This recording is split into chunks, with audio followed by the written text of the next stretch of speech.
नमस्ते, सुप्रभात। आज 13 अक्टूबर का भाग्योदय फाउंडेशन की युग ऋषि विचार श्रृंखला का 1383वां 1383 चरण आपका स्वागत है। महाकाल का प्रतिभाओं को आमंत्रण। आज की पुस्तक पृष्ठ 28 से विषय लेता हूँ।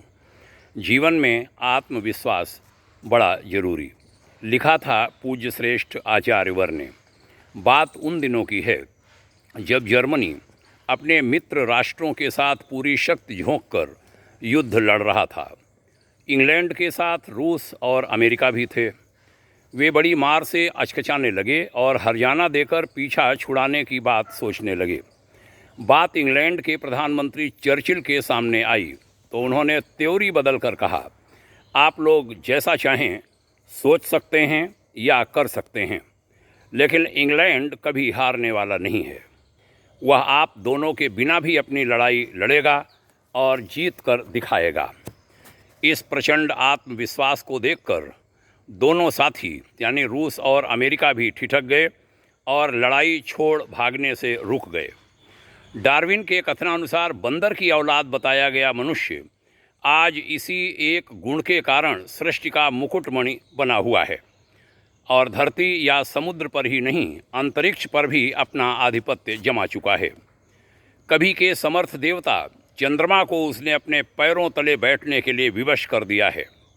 लकड़ी का लट्ठा पानी में तभी तक डूबा रहता है जब तक कि उसकी पीठ पर भारी पत्थर बंधा हो। यदि उस वजन को उतार दिया जाए तो छुटकारा पाते ही वह नदी की लहरों पर तैरने लगता है तथा भंवरों को पार करता हुआ दंदनाता हुआ आगे बढ़ता चला जाता है। राख की मोटी परत चढ़ जाने पर जलता हुआ अंगारा भी नगण्य मालूम पड़ता है, पर परत हटते ही वह अपनी ज्वाज्वल्यमान ऊर्जा का परिचय देने लगता है। वस्तुतः मनुष्य अपने सजेता यानी ईश्वर की तरह ही सामर्थ्यवान है। बहनों भाइयों, बड़ा सुंदर यह लेखांश मनुष्य के कान खड़े करने वाला, उसे चिता देने वाला, निराश मनों में आशा की लहरें पैदा कर देने वाला, हिलोरें पैदा कर देने वाला। आइए इन शब्दों के महत्व को समझें, अपने जीवन में, अपने दैनंदिन जीवन में लागू करें, अपने निजी जीवन में उसे लागू करें, बच्चों को भी आत्मविश्वासी बनाएं। आपके मंगलमय उज्जवल भविष्य की भाग्योदय शुभाकांक्षा करता हूँ। ओम शांति।